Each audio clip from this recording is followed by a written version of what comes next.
नमस्कार दोस्तों, हर्षित द्विवेदी एजुकेशन में आपका स्वागत है। मेरा नाम है विनीत सागर। आज हम डिस्कस करेंगे रिपब्लिक डे टैब्लोज के बारे में। वो कैसे सेलेक्ट होता है, कौन इसे डिज़ाइन करते हैं एंड कौन इसका अप्रूवल देते हैं। एंड रिसेंटली आपने एक न्यूज़ सुना ही होगा, वेस्ट बंगाल एंड केरला का टैब्लोज जो है सेंट्रल गवर्नमेंट ने रिजेक्ट किया है। तो आज इस वीडियो में रिपब्लिक डे टैब्लोज के बारे में इन डिटेल हम डिस्कस करेंगे। शुरुआत करते हैं दोस्तों। इस साल का रिपब्लिक डे सेलिब्रेशंस 23 जनवरी को स्टार्ट होगा। नॉर्मली वो 24 जनवरी को स्टार्ट होता था, पर इस साल से birth anniversary of Netaji Subhash Chandra Bose भी सेलिब्रेट करने का प्लान है, जो 23 जनवरी को पड़ता है। देखिए, आप सबको पता है रिपब्लिक डे सेलिब्रेशंस में हर स्टेट का, यूनियन टेरिटरी का, कुछ सेंट्रल गवर्नमेंट डिपार्टमेंट्स का टैब्लो इस तरह डिस्प्ले होता है। पर देखिए, ये टैब्लो प्रपोजल पहले से देना पड़ता है और उसका अप्रूवल डिफेंस मिनिस्ट्री से लेना पड़ता है। पर इस साल डिफेंस मिनिस्ट्री ने जब फाइनल लिस्ट निकाला, उसमें वेस्ट बंगाल एंड केरला का नाम नहीं था। मतलब वेस्ट बंगाल एंड केरला का जो टैब्लो प्रपोजल है वो रिजेक्ट किया है। अब इसका एग्जैक्ट रीजन क्या है, डिफेंस मिनिस्ट्री ने बोला नहीं है। फिर भी हम इसका पूरा प्रोसेस एंड प्रोसीजर देखेंगे, तब आपको थोड़ा बहुत समझ में आएगा कि इनके प्रपोजल क्यों रिजेक्ट हुआ होगा।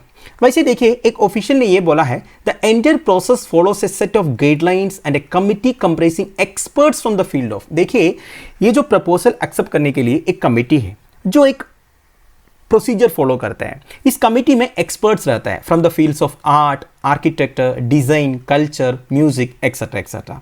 तो ये ऑफिशियल ने यह भी बोला है, कोई बायस नहीं है वेस्ट बंगाल एंड केरला की तरफ। ये प्रोसेस में जो गाइडलाइंस लिखा है उसी वजह से इनका प्रपोजल रिजेक्ट किया है करके। वैसे देखा जाएगा तो 2016 में वेस्ट बंगाल का जो टैब्लो था on Baul singers, that was awarded the best one. देखिए, वेस्ट बंगाल को बेस्ट टैब्लो का अवार्ड भी मिला है। तो ये नहीं बोल सकते सेंट्रल गवर्नमेंट को या फिर डिफेंस मिनिस्ट्री को वेस्ट बंगाल की तरफ कोई बायस है। देखिए, ये सब बातें इसलिए हो रहा है दोस्तों, आप सबको पता है वेस्ट बंगाल और सेंट्रल गवर्नमेंट के बीच में जो टसल के बारे में, और वेस्ट बंगाल के जो चीफ मिनिस्टर है ममता बनर्जी इस तरह के इश्यूज़ को और इशू बना देगा, ये बात आपको पता है। वैसे ये इशू ऑलरेडी पॉलिटिसाइज हो चुका है, इसके बारे में डिस्कशंस चल भी रहा है। अब देखिए, मैंने आपको बोला 2016 में वेस्ट बंगाल का टैब्लो को बेस्ट टैब्लो का अवार्ड मिला था and that tableau was based on Baul singers. अब देखिए, बाउल सिंगर्स के बारे में बात किया ही है तो इनके बारे में भी बेसिक डिटेल्स चेक करते हैं जो आपके एग्जामिनेशन पर्सपेक्टिव में इंपॉर्टेंट है।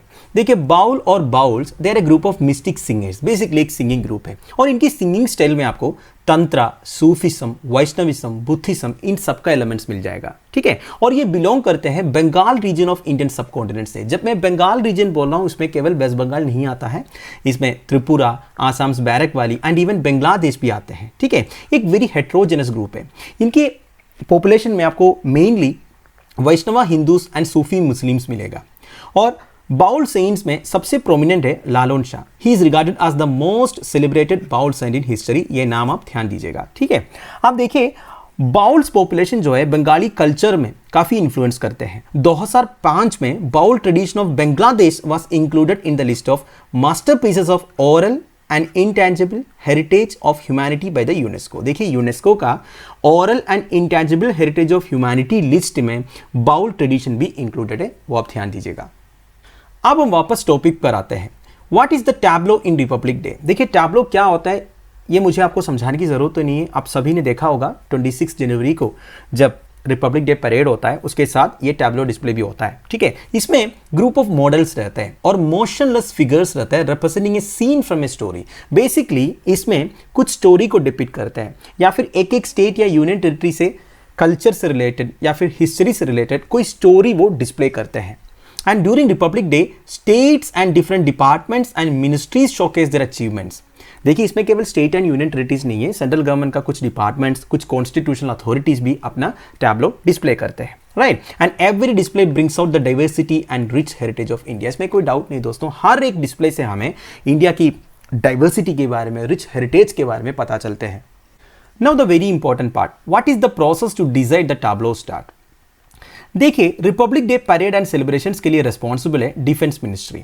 हर साल सितंबर को डिफेंस मिनिस्ट्री हर स्टेट्स को, यूनियन टेरिटरीज को, सेंट्रल गवर्नमेंट डिपार्टमेंट्स को and a few constitutional authorities को इन्वाइट करते हैं रिपब्लिक डे परेड में शामिल होने के लिए थ्रू देयर टैब्लोज। अब देखिए दोस्तों, इस साल भी डिफेंस मिनिस्ट्री ने 80 यूनियन मिनिस्ट्रीज एंड डिपार्टमेंट्स को, all 36 states and union territories को and election commission NITI Aayog को भी इन्वाइट किया था 16 सितंबर को इन्वाइटिंग देम टू पार्टिसिपेट। ठीक है, आप देखिए तो हर एक स्टेट यूनियन टेरिटरी डिपार्टमेंट्स को अपना प्रपोजल भेजना है डिफेंस मिनिस्ट्री को बाय 27 सितंबर। ये डेडलाइन है। 27 सितंबर के बाद जो प्रपोजल आएगा उन्हें एक्सेप्ट नहीं करेगा।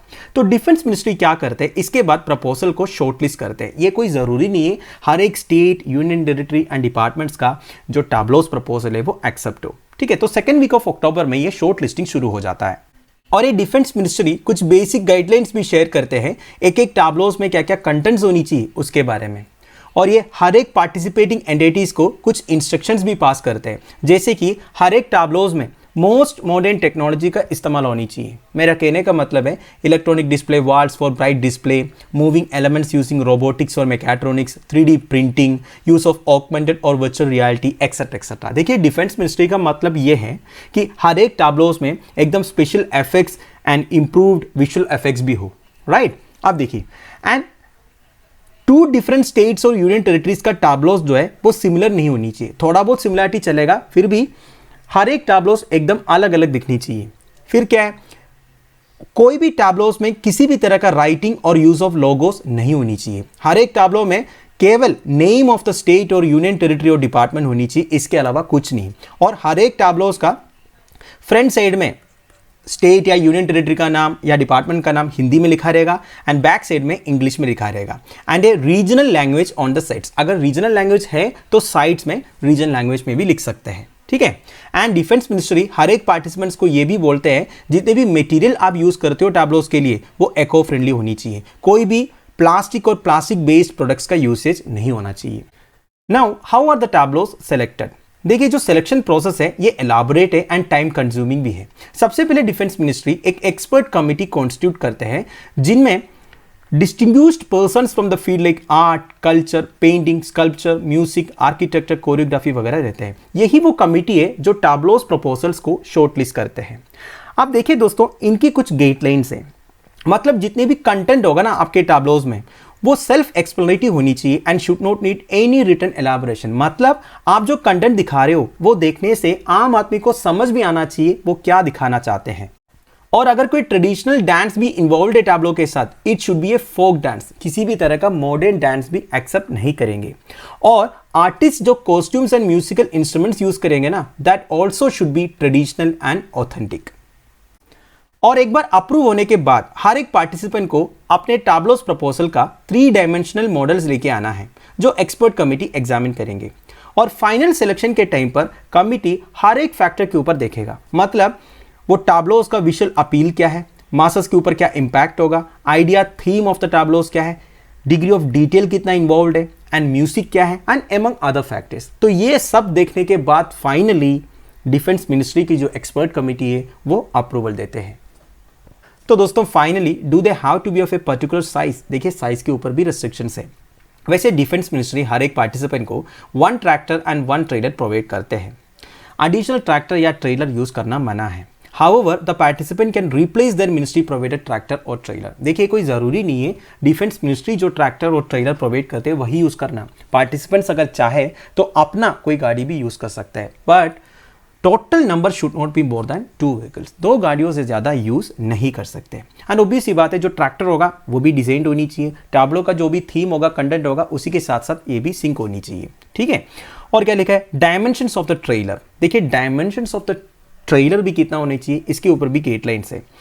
24 feet 8 inches long, 8 feet wide, 4 feet 2 inches high with a load bearing capacity of 10 tons. तो देखिए पूरा कहने का मतलब ये है दोस्तों, रिपब्लिक डे परेड है, हाई सिक्योरिटी प्रोटोकॉल से, मतलब एक एक चीज़ कैसे कैसे होना चाहिए इसके बारे में प्रॉपर गाइडलाइंस एंड इंस्ट्रक्शंस होगा, वही इधर बताया जा रहा है। राइट, तो दोस्तों that's end of it. I hope आपको समझ में आया होगा पूरा प्रोसेस एंड प्रोसीजर्स। अब आप खुद सोचिए वेस्ट बंगाल एंड केरला का टैब्लोज जो है रिजेक्ट क्यों होगा।